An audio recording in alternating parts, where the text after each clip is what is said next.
Very good day, everybody. Welcome to another video. I'm your personal funky sim pilot. My name is Arkady Gidzenko and I will be your captain for today's flight. So today we're back with the Piper Warrior. The Just Flight Piper Warrior, you can get it on the Just Flight website. It is a really nice looking little aircraft. The full name is the PA-28-161 Warrior 2, to be completely precise there. It's a nice and old aircraft. I chose the orange livery with the little kangaroo on it because it just looks cute. Now we are parked at a very small little airport in Washington, United States. The airport known as Norman Grier Field Airport, or short ICAO code is S36. It's just a really small little airfield. It's more like a strip, I guess. We're going to take this little aircraft for a short flight, VOR to VOR, to the Friday Harbor Airport. We have flown out of Friday Harbor a couple of times on the stream. I do not remember actually flying to it, so I figured, why the hell not? Why not fly to Friday Harbor Airport? So that's what we'll be doing today. So as I said, it will be a short flight, about 45 or 50 minutes or so. Just going to be VOR to VOR. Basically 3 VORs and 1 ADF. I've never really actually used ADF, so let's see if we're going to succeed at all. So let's hop on in. So this is a beautiful little aircraft. Look how it looks inside. It's all nice and used up. It's worn out. There's some branches on the floor and everything. I'm almost like missing the peanut shells. But yeah, it's a really nice little airplane. Very reliable as well, I must say. As I've been using it, it's always been a very nice aircraft. So as you can see here, I've still loaded in the GTN 750. So for today's flight, we will not be using that. Let me see if I can close up a few windows here that we don't need, just to free up a little bit of working memory or something. So we have loaded GPS, the PMS 50 GTN. So let's go for the really old school looking one. Yeah, there you go. This is the one that I would like to see. So we do not have any kind of maps. Obviously we could put on a map here. Maybe we'll. But the main point is basically that we'll be navigating with the VOR radio beacon.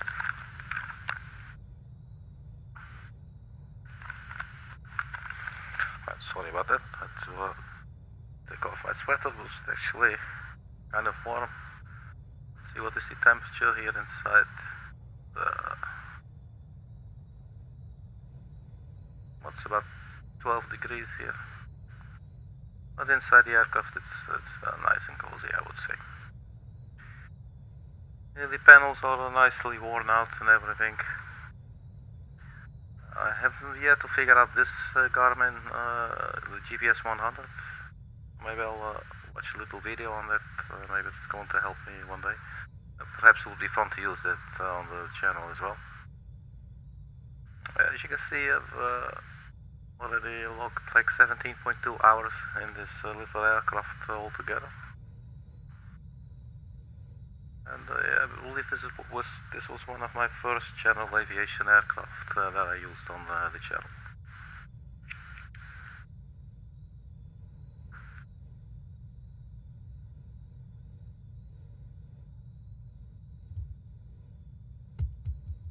Right, so let's start this plane to a little bug up. So we'll start with the left fuel tank. note to self, make sure to alternate, because the last time I flew this, I totally forgot that I was basically rounding out like the left fuel tank, and the right fuel tank was basically still full. And that's not the position that you want to be in. Your aircraft will be slightly imbalanced. So turn on the battery and the alternator. Fuel pump as well. Turn on the anti-collision light. Maybe some little panel lights, even though it's plenty of sunlight with us.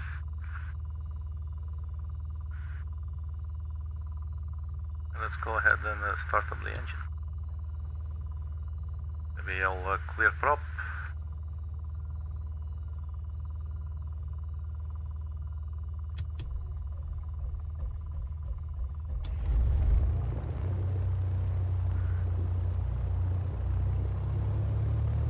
Alright, so let's leave it there at around 1100 or so.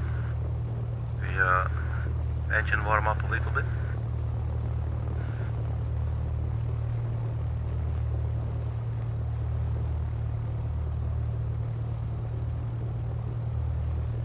Looks like we got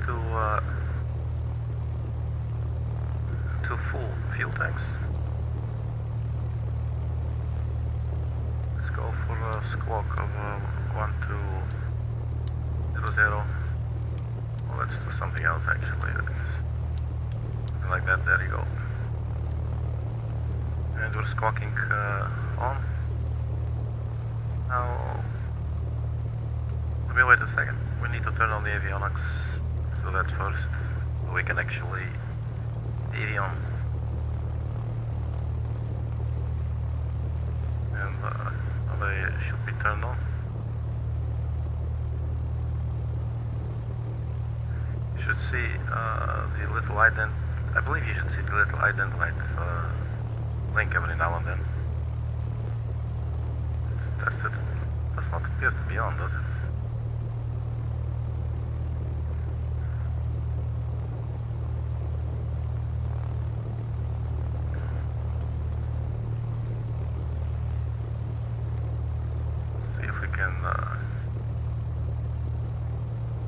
Like the avionics are working, but for some reason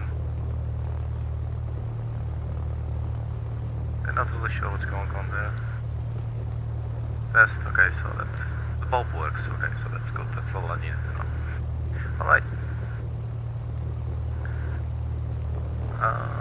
We're not going to make it a very fancy flight.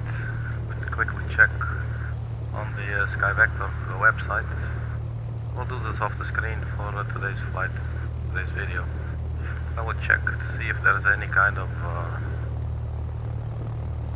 ATIS or something.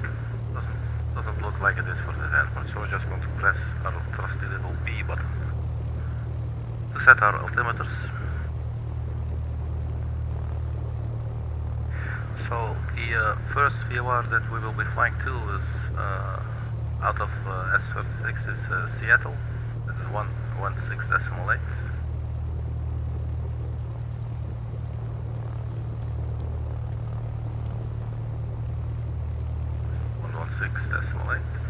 And we can also put in the second VOR. It's the plane VOR. This is 110.6.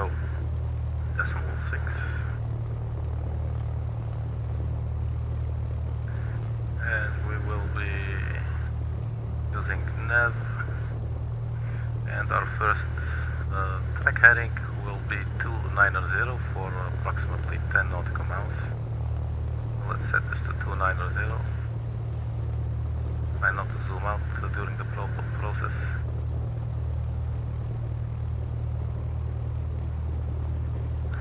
So that is going to be our heading, 290.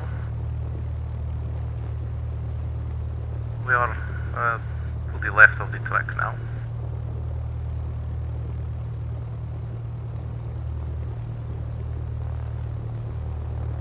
In terms of wind, let's have a look if we can find a windsock.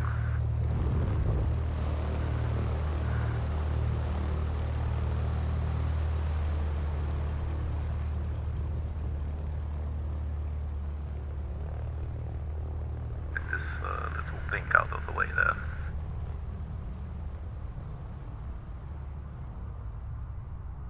Sometimes they put this windsock right at the very end of the runway. Oh, there's one right here. Okay, so we'll need to get to the other end of the runway. Looks like they did a bit of a funny job, or no, it's just me, Okay, all except for these light cones there, slightly misplaced in the middle of the taxiway.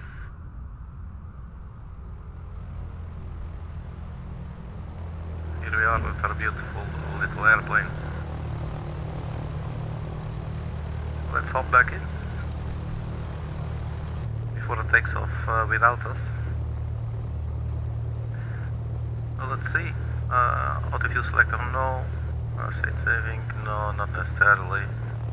So the chocks and the tie downs can go. We're going to leave the wheel fairings on. I kind of like that look. Can do it without. Want to look a lot more generic in a way. I like with the wheel fairings on. It's not it's a non-retractable gear. Right, so let's run over these cars. Let's run over. Who is this? George? I believe it's George. So we just decimated George there. Thanks for the cooperation, my friend.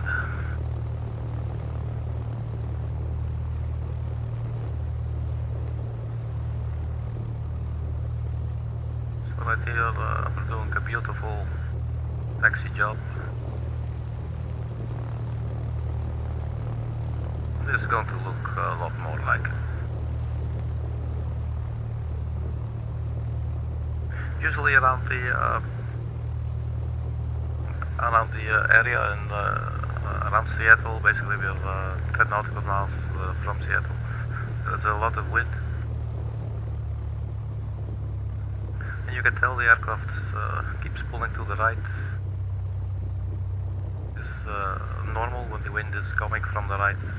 Basically it hits your tail, which is like the biggest surface to catch wind, and that will push to the left, so the nose of the airplane will move forward to the right. Something I had to learn. I was really confused until I was told, and then I learned. Let's go for the entire runway there. Runway is long enough, by far.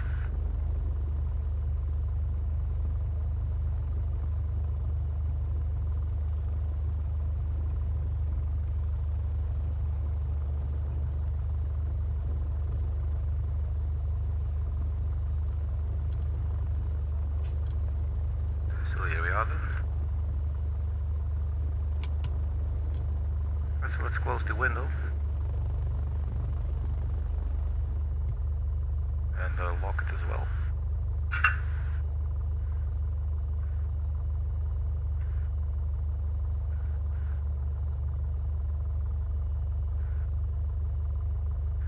We'll turn on the landing lights.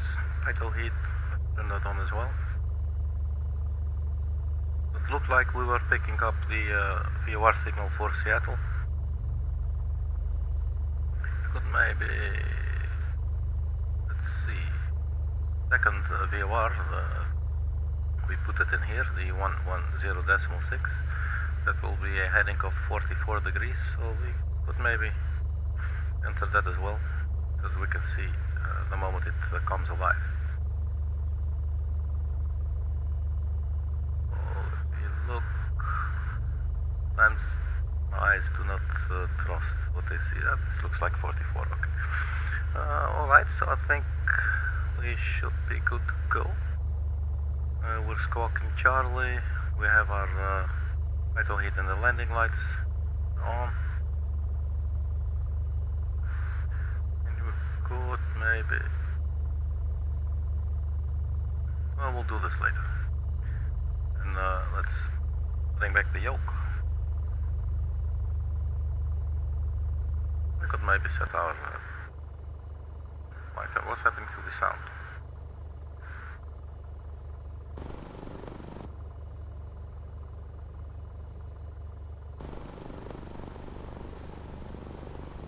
And all of a sudden start to get a little bit funny. Not sure what happened here. Stand by 1 second.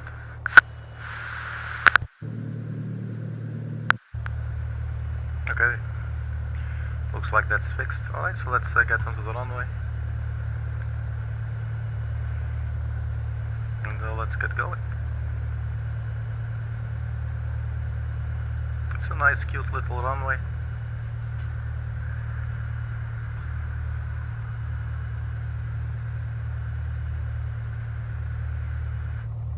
As you saw when we were taxiing, now the wind is coming from the left, so Windows is being pushed to the left because the tail is being pushed to the right by the wind. Right, so let's not drive too far here. Let's power it up.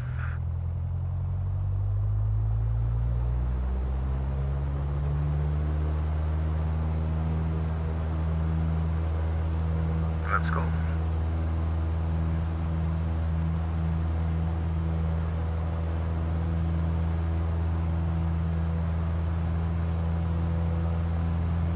There's quite some wind there. Trying to keep it on the center line.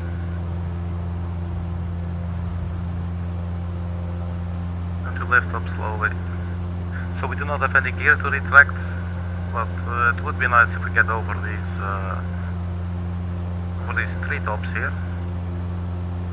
Alright, so we got our VOR set, so we should take a left turn.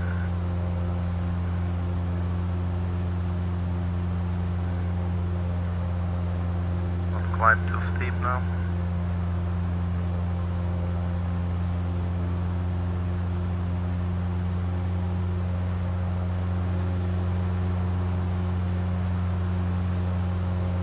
Nice green area here, man.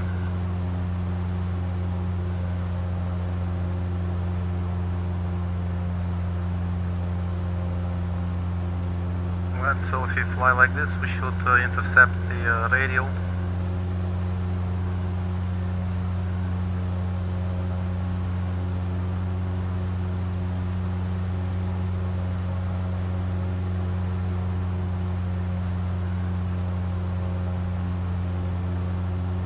As you can see, there's quite some wind.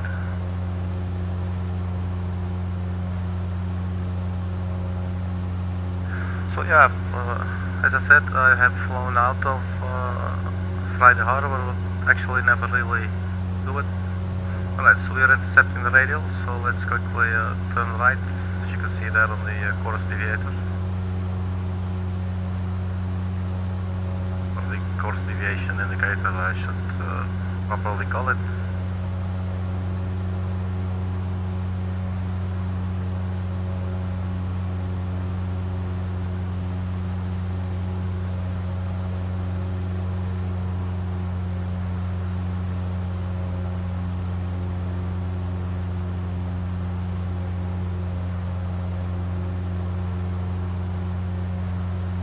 Right, so we are on our way. Have DME, and I did forget one thing, and that was to turn on DME here. There you go, 7.2 nautical miles, and counting down. This is basically going to take us straight overhead of the Seattle-Tacoma International Airport. So I'm not really sure what the flyover altitude is. So probably not a bad idea to gain a little bit more altitude.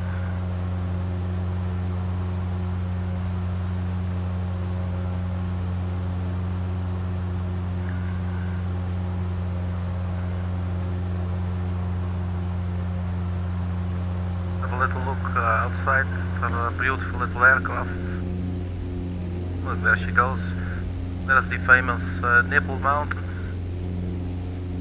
I always forget what the name is, but I like to call it Nipple Mountain.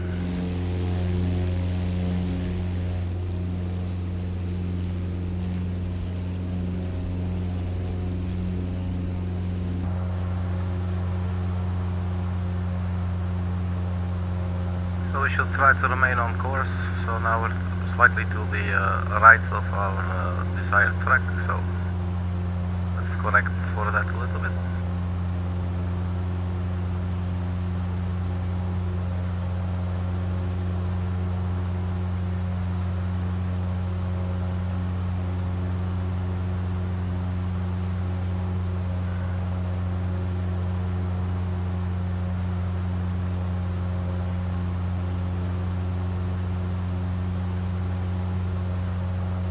The aircraft is really kind of shaking in the wind. You can see the airport Seattle Tacoma right there.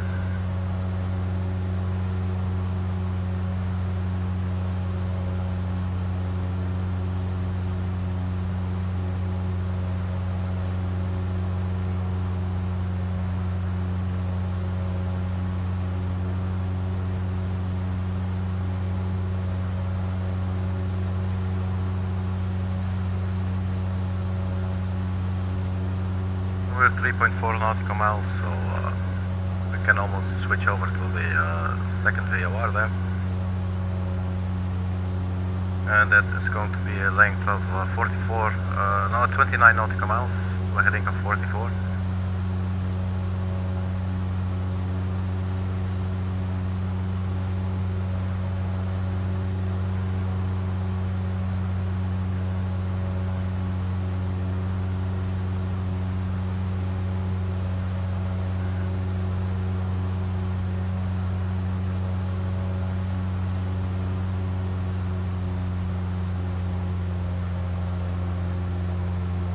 So let's switch over to the nav 2 radio. Let's see, 110.6.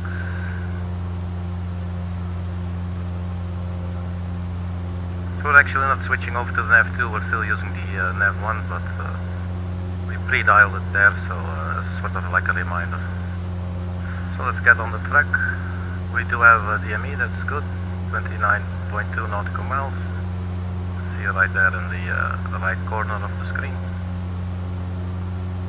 Well, somewhat to the left of our course, so just going to intercept it like this.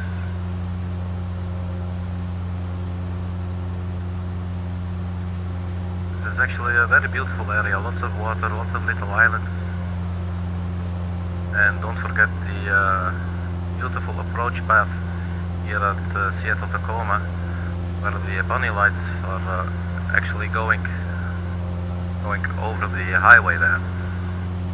What I would give, man, to just drive underneath those one day. That would be so cool. But for now we're on our way to the PA VOR.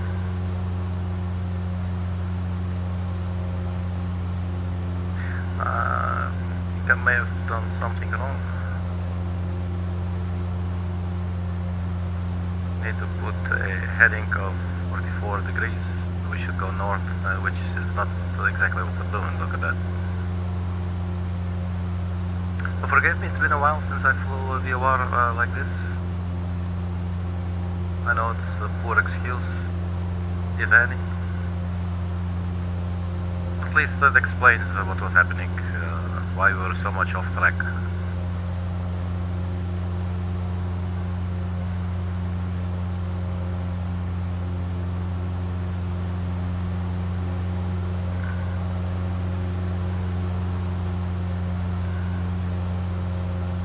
I do not know the name of this airport.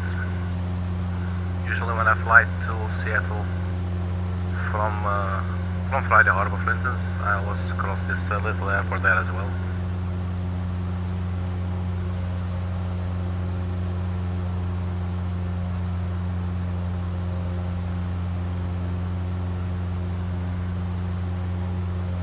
So yeah, it's usually pretty windy, as I said, around Seattle, and today does not appear to be any kind of exception. So let's get onto the track now. We have 24.6 nautical miles to go. I'm having a hard time trimming the aircraft. Really bouncing up and down.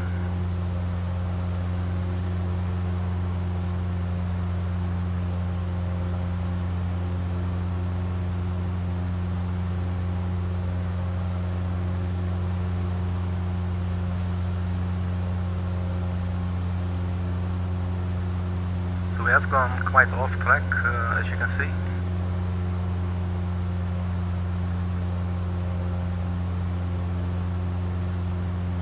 But, this is going to get us on it. Could maybe even do a little bit more of a left turn. And actually fly dead on.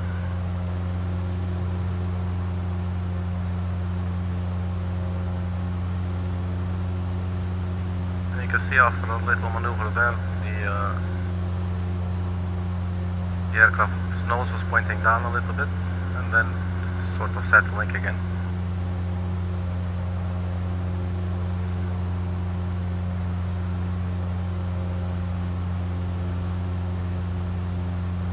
Looks like we're going to fly over downtown Seattle. As you can see, it looks like a post-apocalyptic world.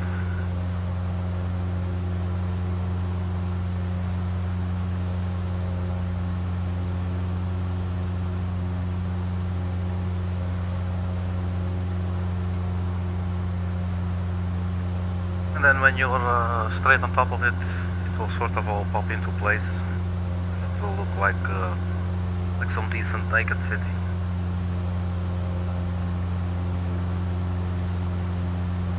A bit of sightseeing around the harbor area here, which again looks a little bit scary with all the pointed structures.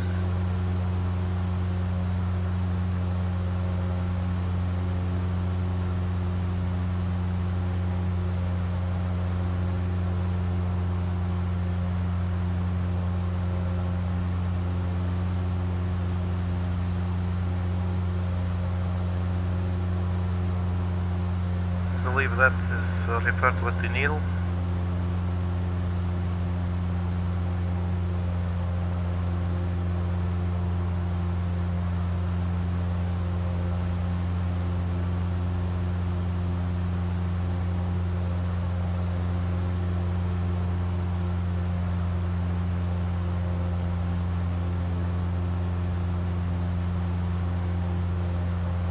Hello, Seattle.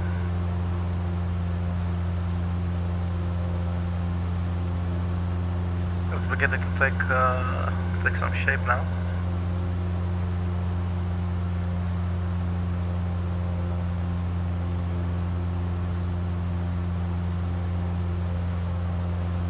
I must say it does look like it's taking its sweet time though to get on the track. You see, I'm not sure what the increments are, but this definitely means it got off by quite a bit though. And since we're not using any kind of maps, you know, we're just going to have to eyeball it like this.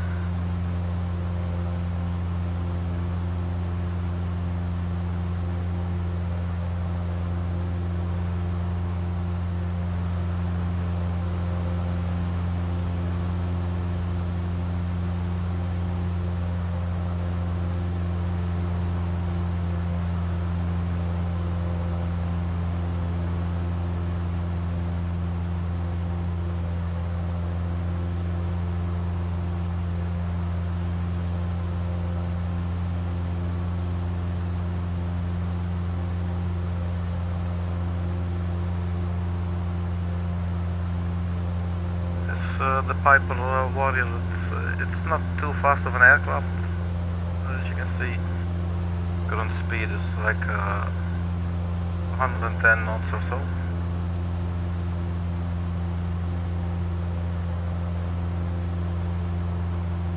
Check the fuel consumption. Maybe when, let's see, when the needle reaches 20 there, we will switch over to the right fuel tank. We keep a sort of balanced weight situation.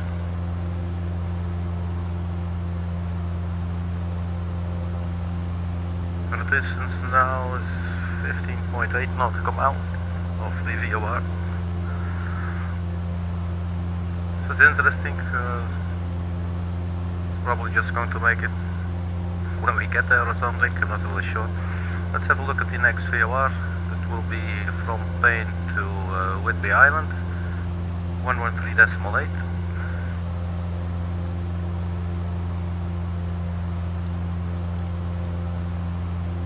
113.8. And the heading then should be 310. We can put that in here.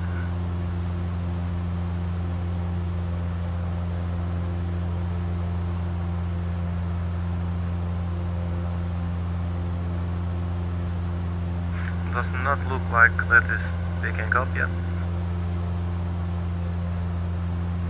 So if that's the case, it would be real nice if this little yellow needle would start moving towards the center.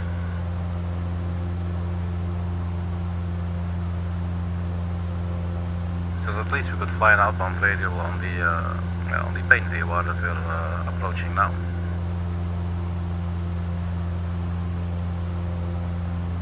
.7 and counting down.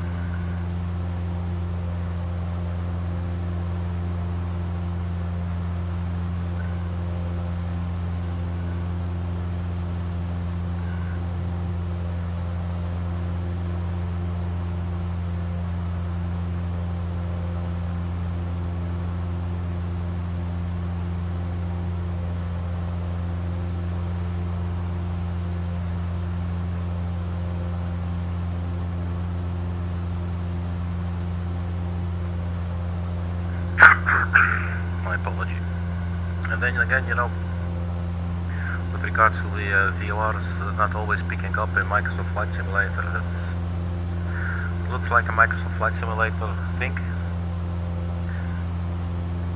Simply not all VORs are picking up all the time. Which is a bit of a shame. I'm not sure, I don't know, perhaps some VOR stations are not on 24/7. I don't know how that works. I wouldn't be surprised if, I don't know, they are shut down every now and then. You can also imagine sometimes they might need maintenance because there's mice living in there or whatever.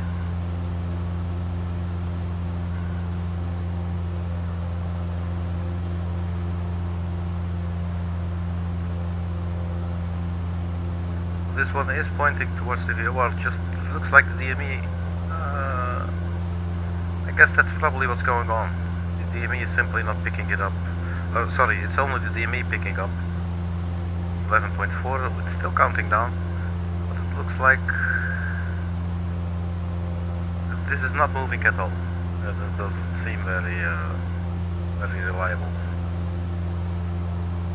So let's see if we check this needle here on this little sucker.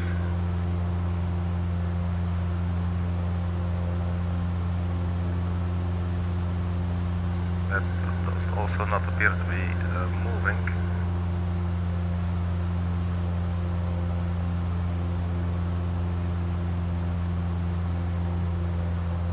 It does say that we're flying to it.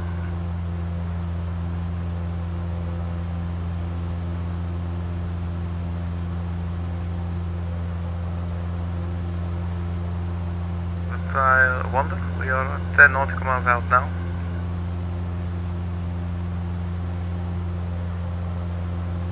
So one would expect something to change real soon.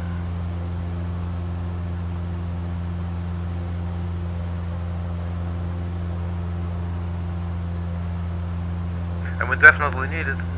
I know it's north and it's one of those islands there that we're going to, but that's about it. So we definitely need the VOR to work in order to arrive at our destination.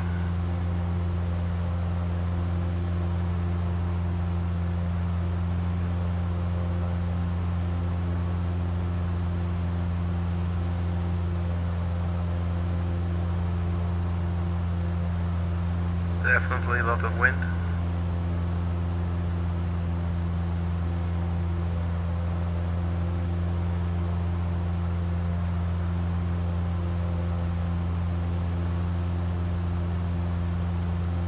We're 8.0 nautical miles.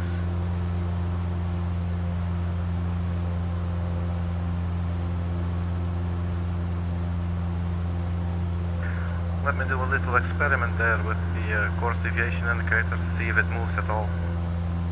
Well, it actually does move. May have been doing it wrong the whole time. Not sure, but let's have a look. It's probably me.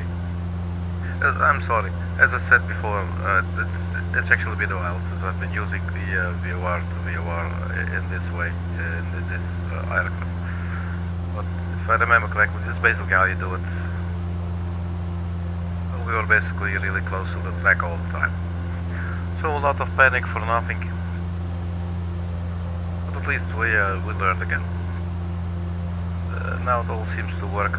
I mean, it was still counting down, you know, so it's not like we were flying away from it. So that does make sense when you think about it. Okay, so that's good stuff. However, we are still not picking up the next VOR though, and we have about 5.7 nautical miles to go. So it looks like we're probably going to have to fly an outbound radio then.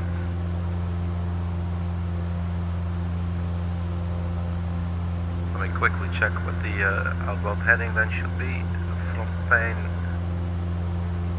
we should fly to 113.8, that is dialed in.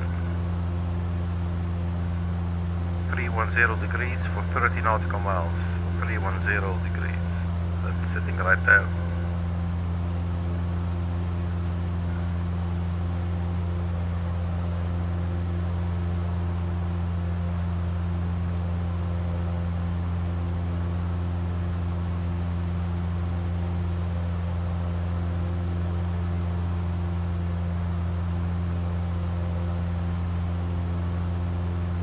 Would make sense, Spain, so the VOR is probably over there somewhere. Might be that white thing there, that could be the VOR station.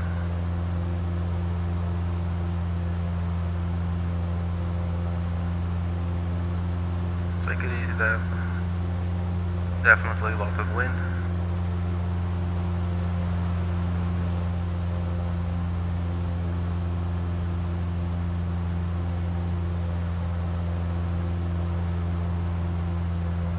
.8. Wow, look at the wind, man.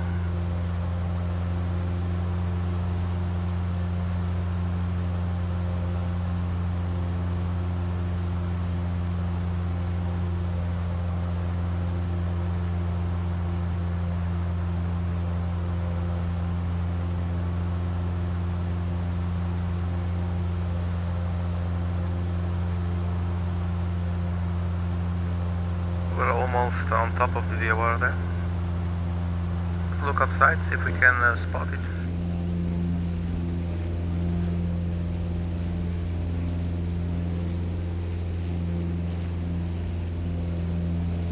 I'm still thinking maybe it's that little white thingy there.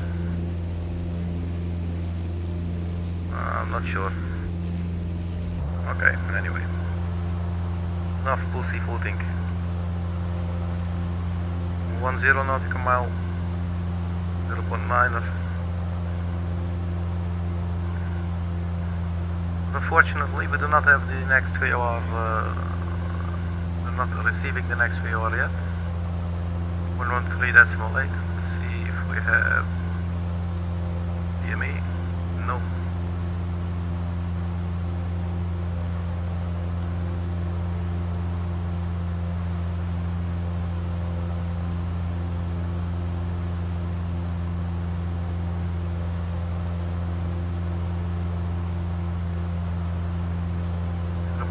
So I believe we have just passed it.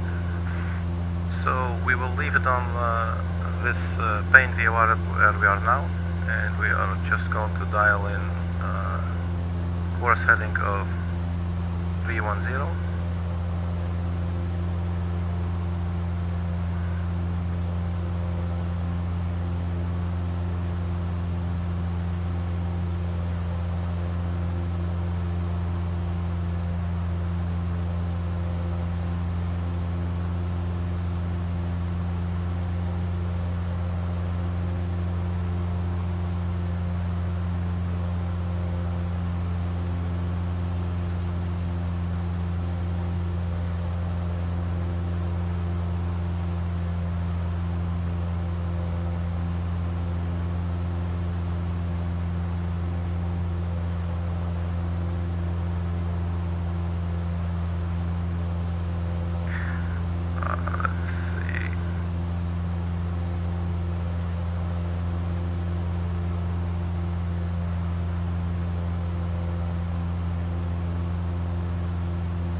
least it's pointing to the VOR that's behind us now.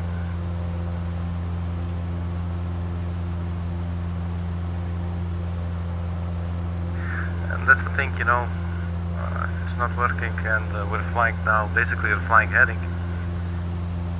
Especially with these winds, it will be very easy to be blown off the course. So, let's try and monitor the DME there. We should maintain this track course for about 30 nautical miles. So hopefully in about 0.8 nautical miles we'll get 25 nautical miles from our next VOR, and then hopefully that will actually come alive.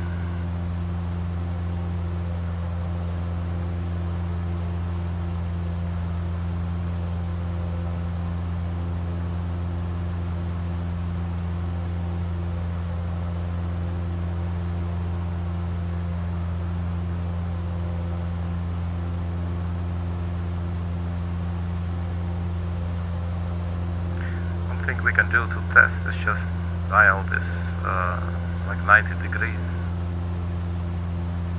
So the moment the aircraft is picking up the VOR, this needle should flip to either side. And something else I would like to try now, I was planning on flying on hand flying, but I would like to see if we go navigation and reverse course. Turn on approach there. Okay, just forget that. Okay, never mind. Back to business.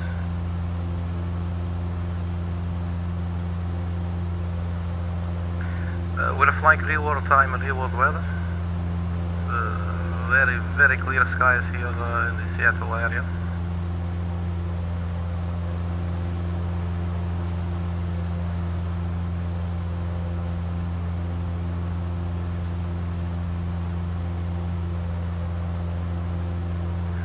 Hopefully we're going to find the Friday Harbor airport. It's a very cute little airport, I must say. I believe it's also one of the handcrafted airports in Microsoft Flight Simulator. So well, the team put a little extra effort into all the details on the ground, so a little bit more eye candy and stuff.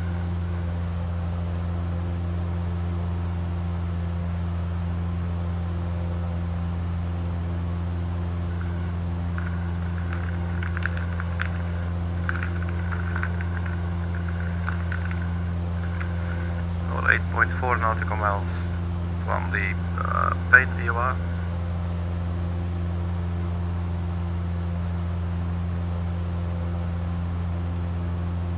We have about 21.3.2 nautical miles to go.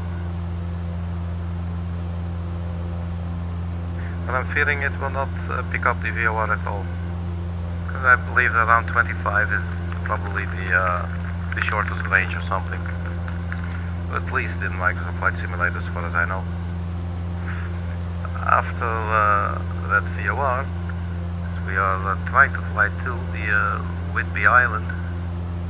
And there is no further VOR actually. There's only an ADF for the Friday Harbor Airport, so that does not have any DME or anything, but it does have some direction. And I have never used that to really navigate, maybe like very extremely sporadically, sort of while thinking on my feet, trying to find, oh maybe I could use an ADF or something, you know, like in panic mode.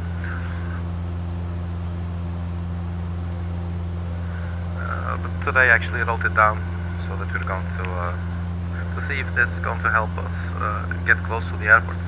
And we should rely on the visual cues, but at least we'll know that we're flying toward it. We could maybe set it up already. Who knows, it's already picking up, I don't know.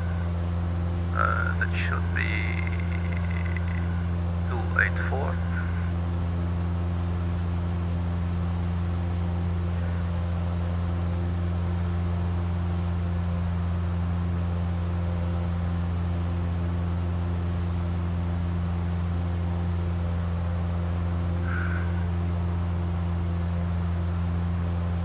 ADF, and it should be this little needle here, I believe. And it's still jack shit.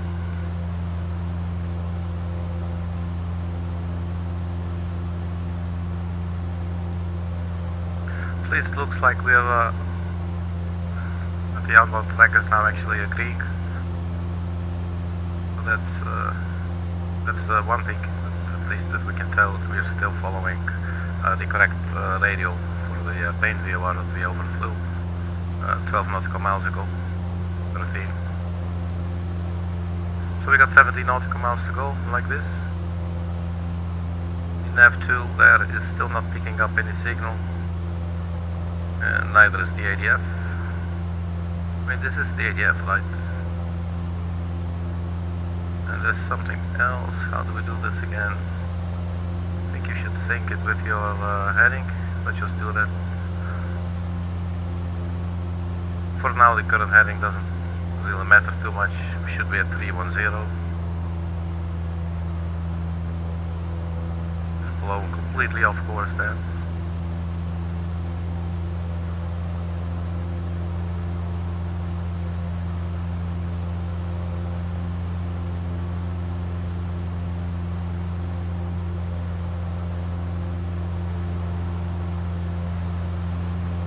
Nice little beach down there.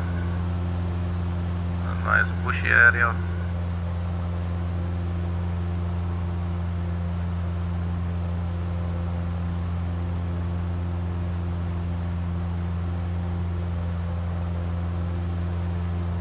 So assuming we are gonna keep on flying 310 manually. Set the ADF there to our current heading 310 in the hopes of getting some directional arrow.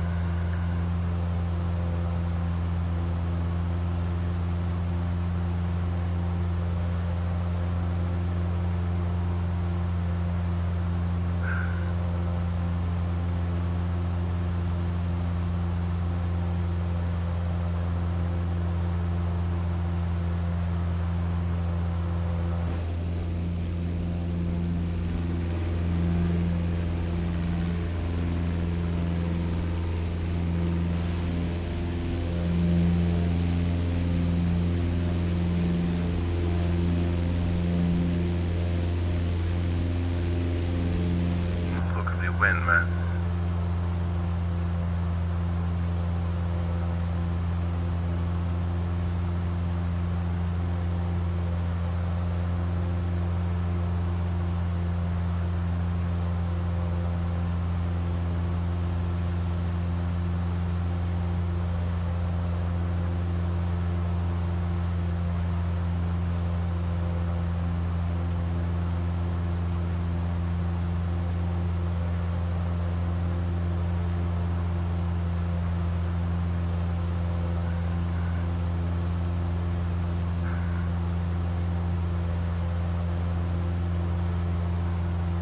I'll say it's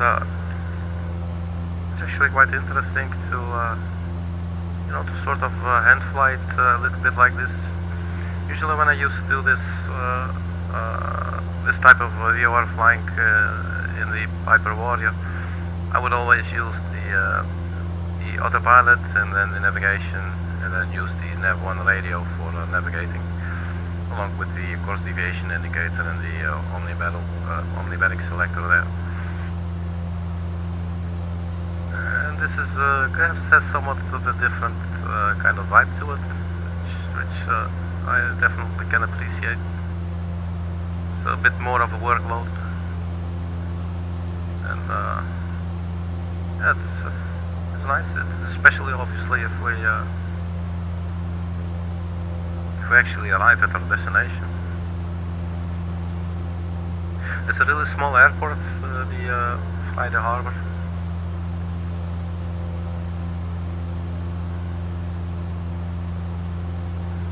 Microsoft Flight Simulator can be funny. I remember, I think this is on the stream as well. I was flying out of Friday Harbor Airport with the Cessna 414AW Chancellor, and then there was a huge Airbus A380 on the runway at Friday Harbor. And once you see the airport, you're gonna understand that was totally out of place. That made like 0 sense whatsoever. Minus 104 if you ask me. Well, let's see if we came back on track. We're 21.6 nautical miles from Spain.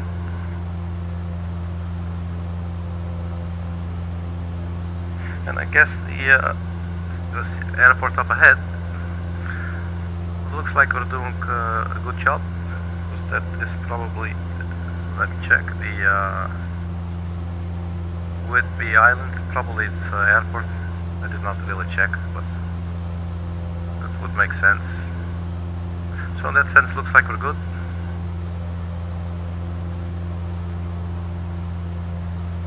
But then, in terms of navigation to, you know, how are we going to rely on flying outbound? Right now we're flying outbound 310. From here we should fly heading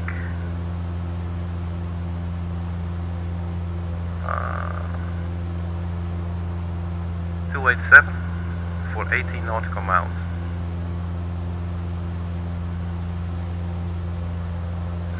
We could maybe try setting the heading bug. Thinking on my feet here though. Oh look, ADF is coming alive. Beautiful stuff. And 285, this appears to be sort of correct there. So that's nice. And it looks like this is sort of synced with our, this looks okay. Very good, we can simply follow the arrow. Let's overfly the airport first though. Just to have a little sightseeing. Wind appears to be a little bit calmer here.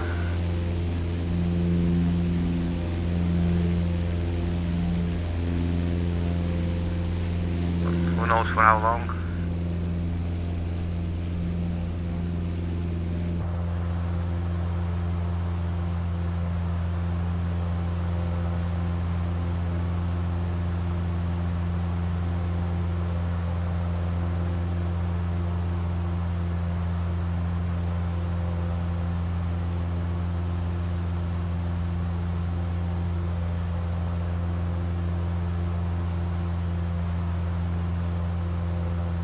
In terms of the numbers, it seems to add up as well. We got 4 nautical miles to go. We have VOR that the aircraft is not picking up. And that seems to make sense also if you take into account our altitude of almost 5,000 feet.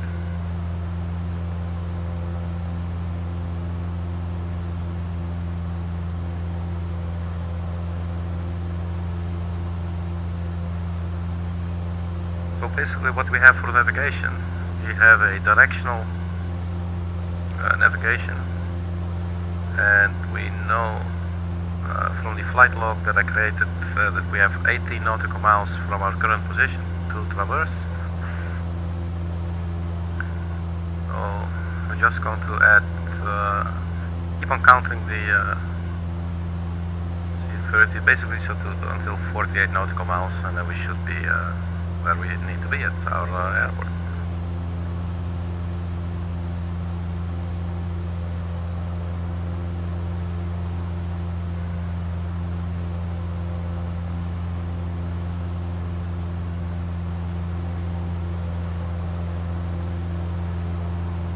So there's the Whidbey Island airport.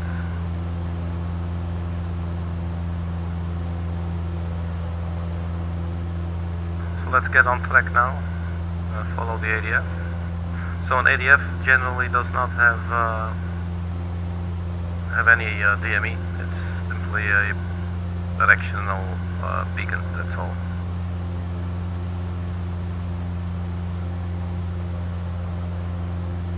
So this should be it, so let's just hope we do not lose the DME for the paint VOR.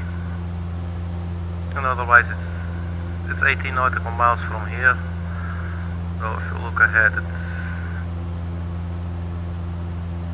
it's I cannot really say I recognize it.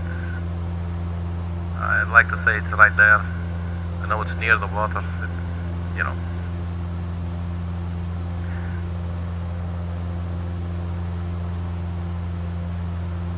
So I'm liking it. So far, seems to be going, seems to be getting us from A to B.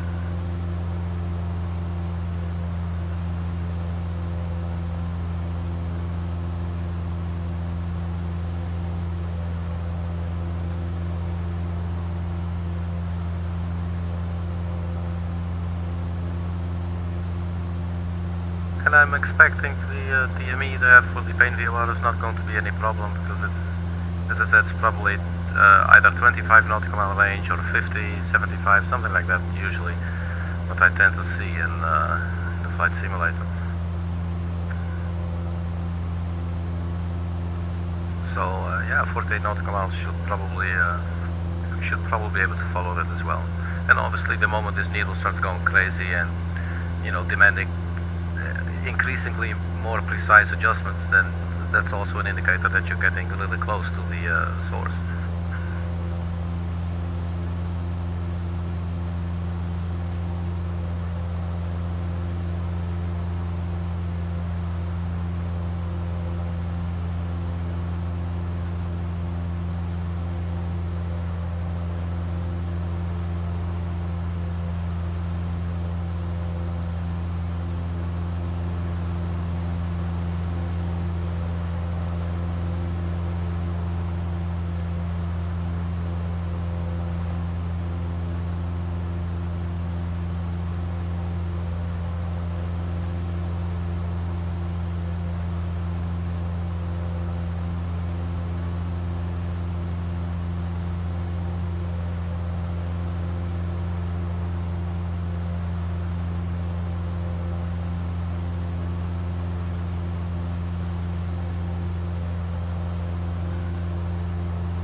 Totally forgot to switch over to the fuel tank, so let's have a look at the fuel situation.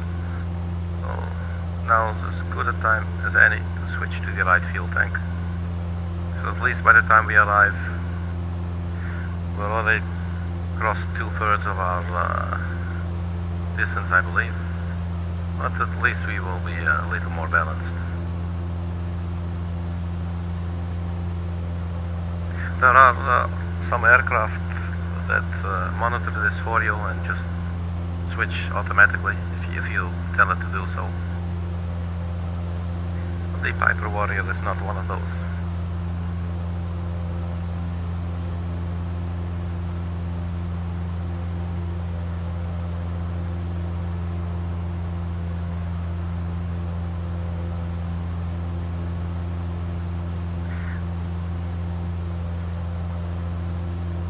I'm going to quickly put it on heading hold for a little bit while I get a fill up for my drink, so that when I land I do not have to die of a terrible thirst.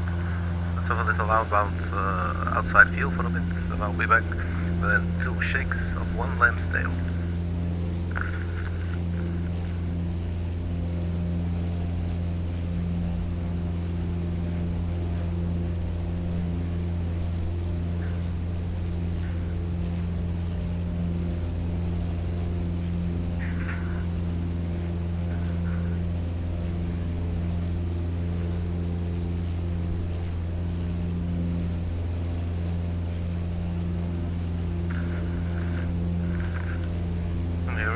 Lovely little iced tea joining us for the remainder of the flight.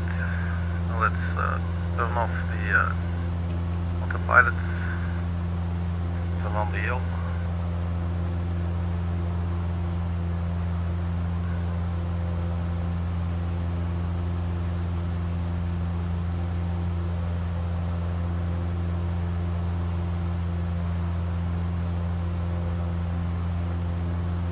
We got about 10 nautical miles to go. So zoom in a little bit. If I were to guess, then I would believe it would be there. I do believe it's on the south end, south-facing end of one of the islands. So I'm expecting the airport to be around there somewhere.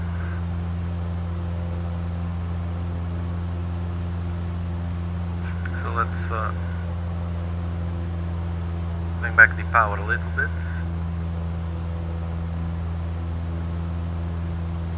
And descend ever so slightly.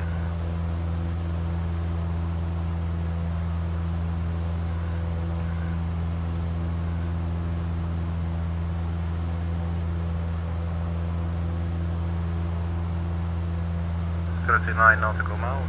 We're aiming for 48.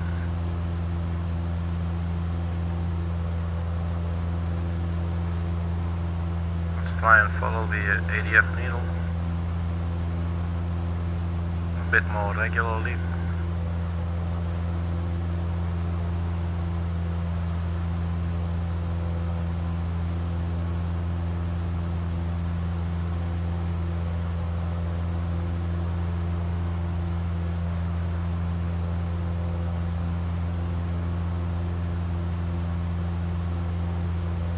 Okay, we just lost the DME there, so it is not in increments. So this was 40 miles or so.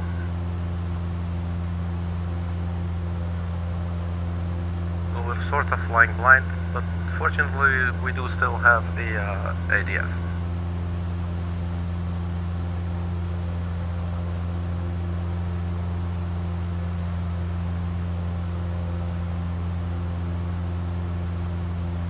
Speed is picking up a little, so let's slow it down a little bit more.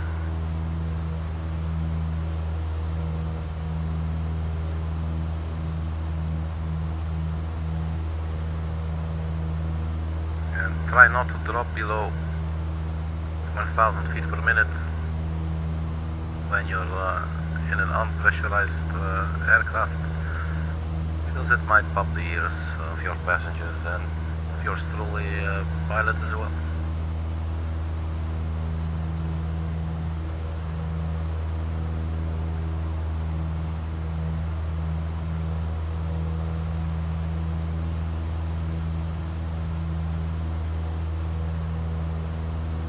Just try to keep the descent rate steady. Quite a challenge, I must say, with the heavy turbulence that we're facing. The little airport here.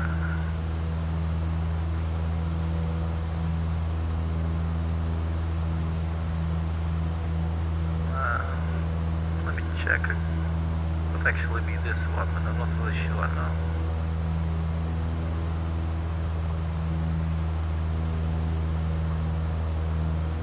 I don't think it is. Just keep on going. No, definitely cannot be it, otherwise the ADF needle would be pointing to the left, so what am I saying? Speed is picking up. So we're slowing down a little bit more. And maybe just extend the first stage of flaps, hopefully providing us with a little bit more stability. And my guess is that is the runway right there.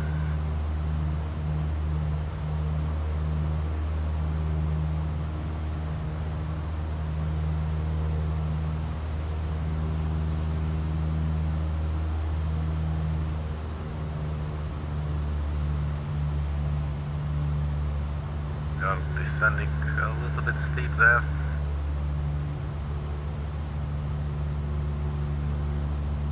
So that's definitely something to get used to, and especially obviously in a simulator you do not feel the effect, so it's probably very easy to do exceptionally hazardous and unpleasant stuff while you're maneuvering the aircraft, just trying to get from A to B and try to manage your descent profile and what have you. Alright, so we're at 1,000 feet now. That is definitely our little airport. I'm going for flaps 2.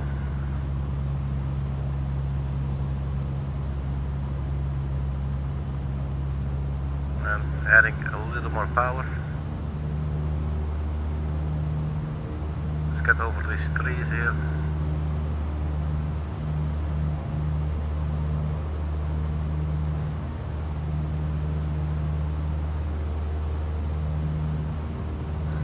Feet.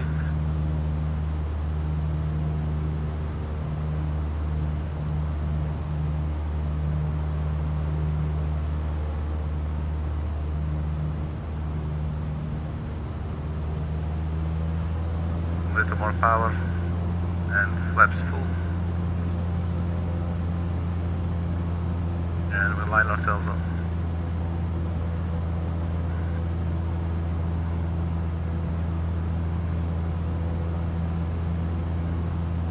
Definitely bumpy ride, man.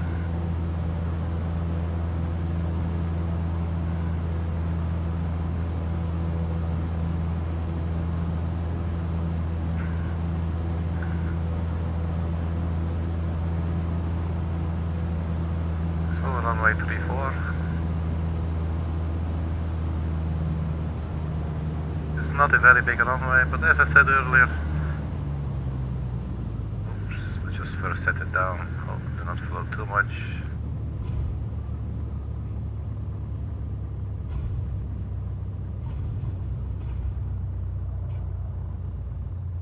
Okay. This did not win any beauty contest. Let's do this one more time.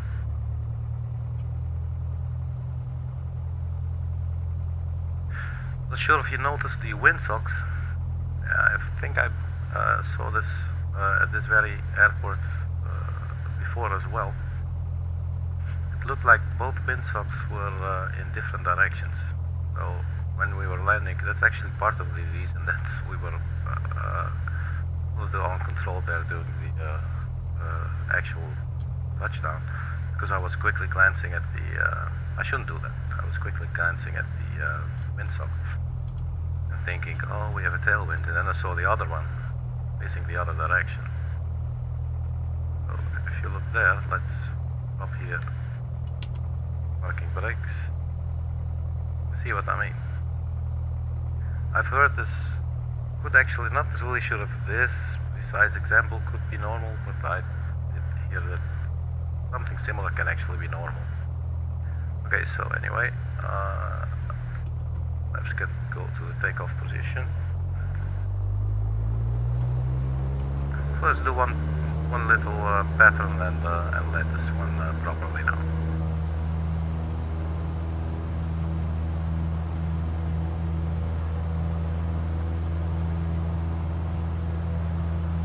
Appears that the wind is actually coming from the left. Oh man, it's really hard to keep it on the runway. Holy shit, what am I doing?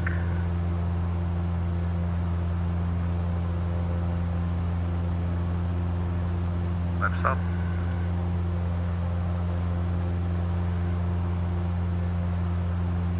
But yeah, this is Friday Harbor Airport.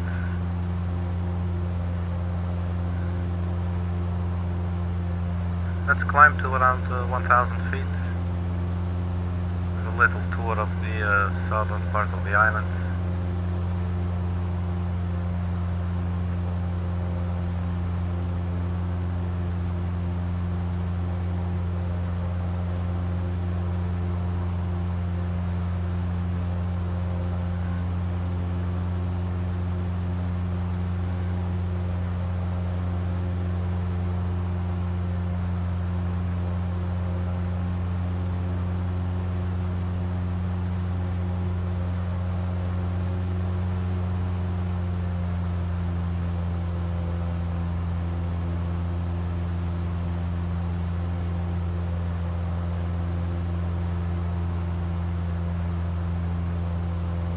And you know, I have no clue what the wind restrictions are for this aircraft.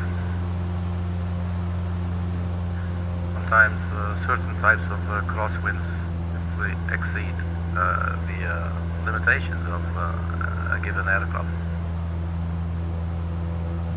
So it's probably something to look at as well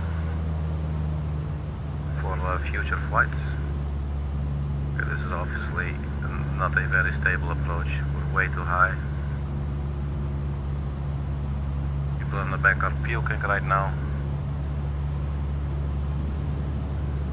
And at the same time they're realizing it's probably the worst, not the worst of their problems either.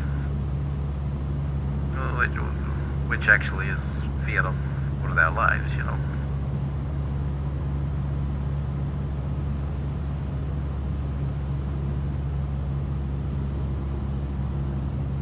But a good, a healthy bit of OCD can go a long way in flight simulation.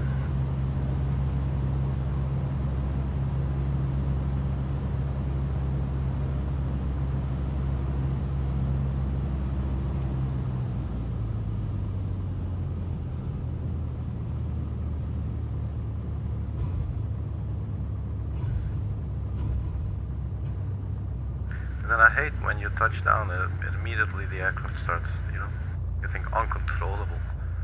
It's insane. I feel so ashamed. Alright, flaps up. Welcome to Friday Harbor. On a Monday.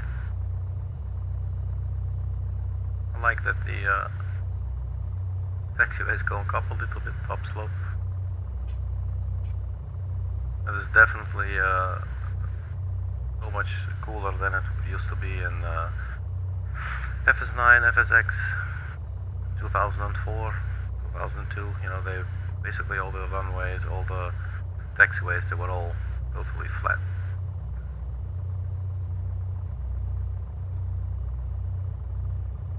As you can see, this is more like, you know, it's like handcrafted, so let's just park somewhere we're probably not allowed to park, just so that we can enjoy the view here a little bit.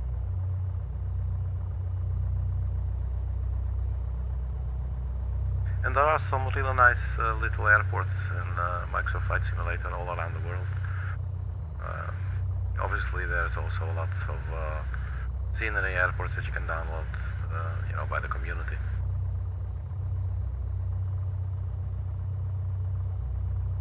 And this is nice, it gives you some feeling that you actually flew somewhere, you know.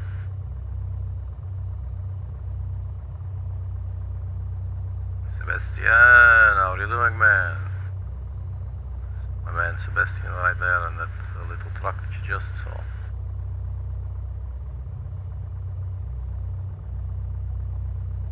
And so let's pull up here.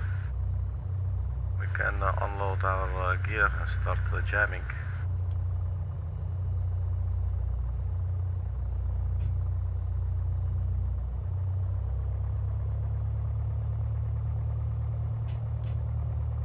Alright, we'll leave it like this. Turn off the landing lights and kill the engine. I believe you can still hear the sound of the fuel pump. There you go. Anti-collision light, vital heat can go off. And the lighting can be turned off. The avionics. The tablet as well. Is there a way to turn the tablet off? I would not believe it is just flight tablet. We can just look it like this.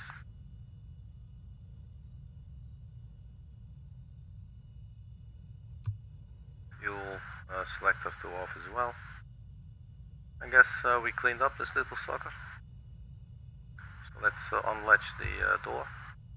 And we opened it.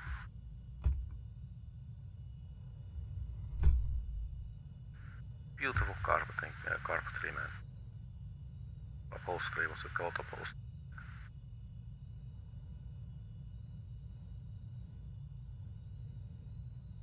Does not appear to allow us further outside, so we're just going to flip over like this. So that was it, everybody. Beautiful little aircraft.